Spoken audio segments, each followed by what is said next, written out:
તો એમનામાં જો તેવડ હોય ને તો સરકારને વળતર આપી જો, ન તેવડ હોય તો રાજીનામા દઈ દે, ઘરે હોય જાઓ. તમે તમારા ઘરના લાયક ખબર નથી રહ્યા. યોગ્ય ભાવ ન મળતા હોય, ખેડૂતને પાકના યોગ્ય ભાવ ન મળે. 2027 માં છે ને આ સરકારને ફેંકીને ઘા કરી દઈશું. આ સરકાર સાહેબ છેલ્લા 36 વર્ષથી ખેડૂતોનું અથવા નાના માણસોનું શોષણ જ કરી રહી છે. સરકારની તાનાશાહી છે, બેરી મૂંગી સરકાર છે, એને જગાડવા જાય.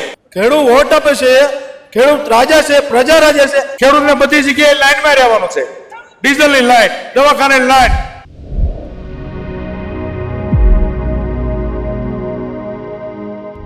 અત્યારે હાલમાં જે મોટી સંખ્યામાં તમે જોઈ શકો છો કે પાછળ પણ મોટી સંખ્યામાં ખેડૂતો આવ્યા છે અને હજી પણ આપણી સાથે ખેડૂતો જોડાયા છે. તેમની સાથે વાત કરવાની કોશિશ કરીશું. શું નામ છે આપ? નિકુલસિંહ ઝાલા, ભાવનગર, ખેડૂત આગેવાન.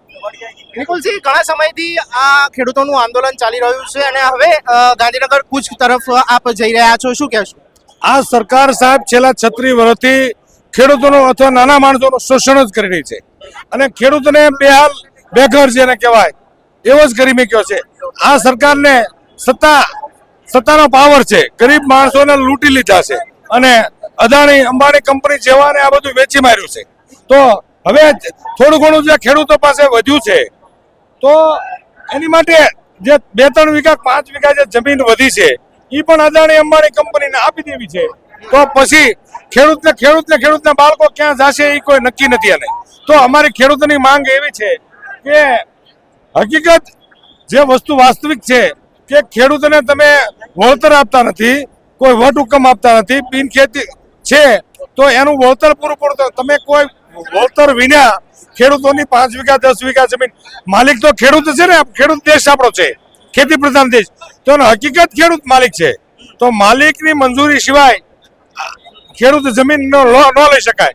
તો પોલીસ પ્રોટેક્શન સાથે અદાણી અંબાણી કંપનીના જે તરવૈયા છે એને મોર કરીને અને અદાણી અંબાણી કંપનીને જમીન આપવાની તૈયારી કરે છે. તો આ ખેડૂત એટલે બધો ભૂખ મરે છે. ખેડૂતને બધી જગ્યાએ લાઈનમાં રહેવાનું છે. ડીઝલની લાઈન, દવાખાનાની લાઈન. કોરોના આવ્યો, નોટબંધી આવી, આપણું કાળું નાણું કે સાહેબ એમ કહેતા કાળું નાણું લાવશું, ક્યાં ગયું કાળું નાણું? તો અત્યારે ખેડૂત ભાંગીને ભૂક્કો થઈ ગયો છે. બાજરીના કિલોના, ઘઉંના કિલોના 15 રૂપિયા છે, ભંગારના કિલોના 35 રૂપિયા છે. તો એની માટે ખેડૂતને ખાતરની લાઈન ઉભી રહેવી. ખેડૂતને દેવું માફ 45-75 વર્ષે ખેડૂતોએ એમ કીધું મારું દેવું માફ કરો. તો આ ભાજપની 36 વર્ષની સરકારમાં ખેડૂતનો 50,000 હેક્ટરે 50,000 રૂપિયા મંજૂર કહેવાય? એમાં ક્યાં સરકારના તિજોરી ખાલી નહીં જવાતી? હવે 5 નેતાના ઘર જો તપાસ કરે ને તો આ સરકારનું દેણું માફ થઈ જાય એમ છે. તો એની માટે આ ખેડૂતો રોડ ઉપર ઉતર્યા છે. ખેડૂતનો હક માંગે છે અને અમે અમારો હક લઈને રહીશું. ન કે 2027 માં છે ને આ સરકારને ફેંકીને ઘા કરી દઈશું. કોટગામ બહુ જ ખૂબ જ ચર્ચામાં રહ્યું અને ખૂબ નેતાઓ પણ આયા, પક્ષના હોય કે વિપક્ષના હોય. અત્યારે આજે એક જ ધૂન 15 જૂન સમય આવી ગયો છે. આજે ગાંધીનગર કૂચ કરી રહ્યા છો, શું કહેશો? અત્યારે અમારા ગામથી 450 ટ્રેક્ટર, 70 ગાડીઓ છે, 1250 લોકોની આજુબાજુની સંખ્યા છે આંદોલનમાં જોડાવા માટે. બરોબર, આજે સરકારની તાનાશાહી છે, બેરી મૂંગી સરકાર છે, એને જગાડવા જાય. કહેવાય ને જગાડીએ આપણે એક વસ્તુ હોય કે માં હોય, માં આપણે તો એ બાળકને 1 વર્ષનો નાનો જન્મ થાય ત્યાંથી 12 વર્ષ સુધી રાખે. 12 વર્ષ પછી ધરતી માતાને સોંપે કે આજથી આ તારો દીકરો. ધરતી અમારી માતા, એની માથે આવી જે પાવર ગ્રીડ કંપની એના સાથી માથે થાંભલા ખોડવા આવ્યા ને એનો વિરોધમાં અમે એમને આ જમીન રહી અમારા પાણીના ભાવમાં જોતી. એક વસ્તુ મફતના ભાવમાં આપણે કહીએ ને, મફતના ભાવમાં એમ નથી દઈ દેવાની. એક વસ્તુ હું તમને કાં રાજસ્થાન ઘોડે એસઓપી કરી અને 4 ગણું બજાર ભાવથી 4 ગણું યોગ્ય વળતર આપે અને કાં એમની લઈને જાય, એમને પોસાઅહીંયા નાખે. અમને આ પોસાતું નથી. અત્યારે હાલમાં કેટલા ખેડૂતો અહીંયા રેલીમાં જોડાયા છે અને કેટલી ગાડીઓ આવી છે, કેટલા ટ્રેક્ટરો ભરીને આવ્યા છે ખેડૂતો? અત્યારે 1000 થી 1500 ટ્રેક્ટર છે અને લાખોની સંખ્યામાં મેદની છે. લાખોની, કોઈ સંખ્યા ગણતરીમાં આવે એવું નથી. લાખો સંખ્યા તમે જોઈ શકો છો. અને બધી ટ્રેક્ટર સાથે હજી બધી ટ્રેક્ટર રેલીમાં માણસો મોટા પ્રમાણમાં છે. તો હવે આ જે લોકો અત્યારે હાલમાં તમને મેદની દેખાય એ તો આજુબાજુના અને ગાડી લઈને જ આવ્યા માણસો. જે ટ્રેક્ટરની રેલી તો પાછળ આવે, હવે પહોંચવામાં તૈયારીમાં છે. એક વસ્તુ તો બી અંદાજિત કેટલા લોકો ખેડૂતો જોડાયા હશે? ઓછામાં ઓછા 4-5 લાખ ખેડૂતો છે.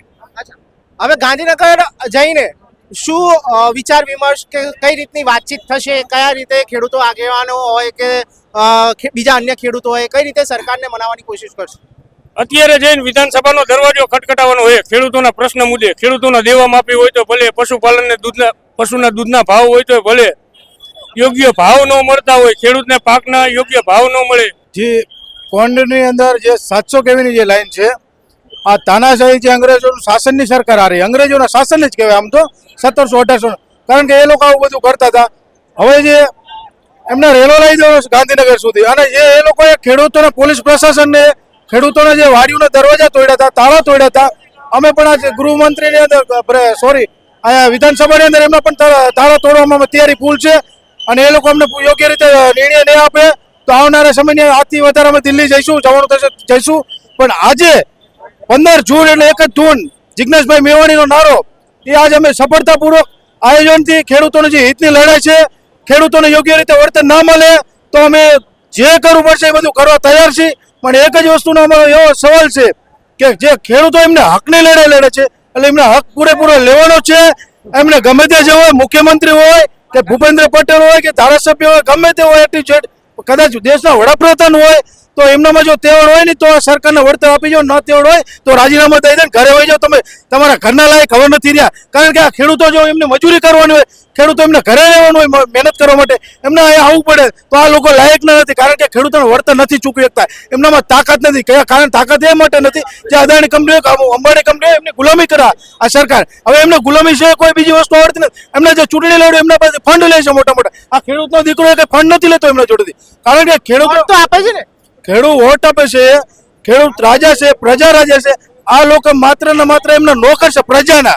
ધારાસભ્ય હોય, મુખ્યમંત્રી હોય, ગૃહમંત્રી હોય, વડાપ્રધાન હોય, અમિત શાહ પોતે હોય, એ બધા એમના નોકર છે પ્રજાના. હું જાય આપણા સોશિયલ મીડિયાના ઉપરથી કહું, મારો વિડીયો કદાચ જાય ને તો મારા સામે ડિબેટ કરે તો હું ડિબેટ દેવા પણ તૈયાર છું એમના સામે. કારણ કે જ્યાં સુધી ખેડૂતોને પૂરો હકનો ન્યાય ના મળે ત્યાં સુધી કોંડ ગામનો ખેડૂત હોય કે ધાંગધ્રા તાલુકાનો સુરેન્દ્રનગર જિલ્લા હોય, સમગ્ર ગુજરાત હોય, જોકે ગુજરાતના ટોટલ ખેડૂત આવી ગયા. જેની પાસે નથી ખેડૂતને, જે ખેડૂત નથી એ પણ આવ્યો છે, એમને ખબર છે કે અમારા જે મકાનો છે એની ઉપર આ લોકો ડિમોલેશન લઈ આવ્યા છે. જે દસ્તાવેજો હોય ને એના ઉપર ડિમોલેશન ચાલે નથી એના ઉપર, અને પબ્લિક જાગી જ ગઈ છે. પબ્લિકને ખ્યાલ આવી ગયો કે આ લોકો જો ખેડૂતોને અમે સમર્થન નહીં આપી આ સમયની અંદર, અત્યારે ખેડૂતો ઉપર મહા મુસીબત આવી, અકસ્માત કહેવા રહ્યો ખેડૂતો ઉપરનો, આ ટાઈમે અમે ખેડૂતોના સમર્થન ના આપી તો કાલ અમારા ડિમોલેશનમાં મકાન તો પાડી દેતા હતા, અને હવે જ્યાંથી વધારે કરો. એટલે ખેડૂતો પબ્લિક બધી જાગૃત થઈ ગઈ છે, અને આ લોકોને જડબા તોડ જવાબ દેવાનો છે.